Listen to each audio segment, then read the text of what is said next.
I want to bring in Paul Wilkie, who in addition to producing the show, has a ton of experience with others, has a ton of experience dealing with airline disasters. Paul, talk about briefly your history with by coincidence with lots of airplane crashes and how you see this from the point of view of American Airlines and their positioning as one of the biggest carriers in the world. Yeah, thanks, Mark. This is something I follow very closely. I speak from experience. I've worked on crisis comms for two of the strangest airline incidents in history, one involving pilot suicide in a commercial airplane and an airline that took off and crashed from a runway that was under construction. I've also had friends that were on Pan Am Flight 103. A friend of a family member who was on Malaysia Flight 370, the one that went missing.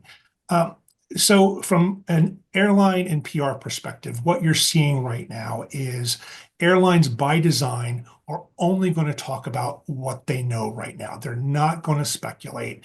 And the focus, rightly so, is on the families.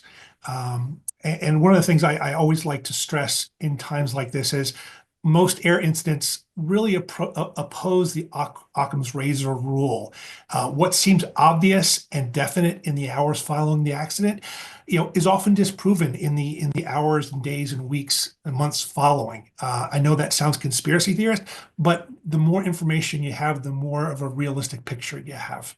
Expand on that real quick, because in a situation like this, the obvious, right, is that, and again, I mean, but that it's pilot error, that either the American plane came down too quick, or the pilot didn't see, as I think it was Ronnie speculated earlier, that the helicopter came in. I guess my question would be, based on like what other options would even be under consideration? If that's, I mean, that's to me the only not only obvious, but the only one.